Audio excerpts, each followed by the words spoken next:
Ga kaɗan daga cikin wasu labaranmu na Nijar. Gwamnatin Nijar ta sanar da cewa har yanzu ba ta sayar da koda ƙwayar kilo ɗaya ba ne na uranium tun bayan da ta karɓe uranium kin ga hannun Ora na Faransa. Batun tsaro kuma a yankin Sahel ana ci gaba da sa ido a ayyukan ƙungiyar GNEM mai alaƙa da Al-Qaeda wadda ta zama babbar barazana ga tsaro ƙasashe irin Nijar, Mali da kuma Burkina Faso, wato yankin Sahel kenan. Yayin da hukumomin Nijar suka fidda sabbin bayanai na cewa sabbin matakai da lokutan yin jana'iza saboda zafin nan da ake fama da shi. Allah ubangiji ya kasare mu kasar mu baki. A gefe guda kuma har yanzu 'yan ƙasa na tofa albarkacin bakin su kan hukumomin Duwan, amma dai a ɓangaren gwamnati har yanzu mun ji shiru. Gwamnati ta kasa ɗaukan mataki akan wannan al'amari.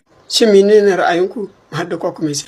Jama'a partager la video au maximum. Wagga video ta shiga Niger kaf da kuma ƙauyen Niger.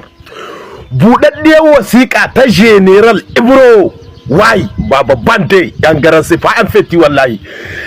General Ibro ya tura sako ga 'yan Niger ga kuma dukkan wasu mutane talakawa waɗanda 'yan bindiga ke zauwa su ma washi ko kuma balayi suke zauwa su sace ma busashi sun kace in mutum ya zo zai muku wulakanci. Sakon General Ibro kenan abin da ya faɗa. In mutum ya zo zai ma wulakanci kan kayanka ko kuma yana so ya muku wani abu, yace balayi in kuka kama, yace a'a kakku yi tunani ku kai wurin hukuma, yace ku kashe ko ku kashe ko ku kai wurin hukuma, duka daidai ne. Mafi alkhairi in kun kama in akwai hukuma kusa ku kai wurin ta. Hukuma mu ita muka sani tana daukan mataki kan komi. Amma General Ibro ya ce kuma in har kun kama ma in na a kashe ne ku kashe shi, in na ku darma ma kashi ne ku bashi kashi, in hukuma na kusa ku mika shi ga hukuma. Baba bande mun gaya muku wallahi sai NSP tana yi bakin gwargwado, tana so ta ga yadda al'umma za su zamana lafiya. Amma menene matsalar na kasanta? Na kasan CNSP su ne suke so su dagula al'amarin, su ne suke so su likita mulkin. Amma muna kira ga duk wani dan Nijar dan korafi ya kare.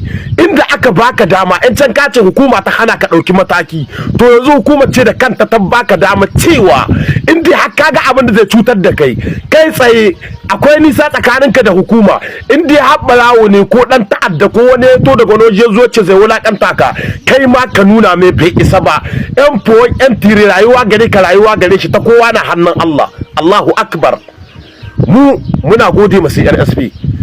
Dama matsalar na ƙasa ce ga na sai NSP ba wai kuma sai NSP ba. Allah ya taimaka, Allah ya tsare ƙasar mu Nijar.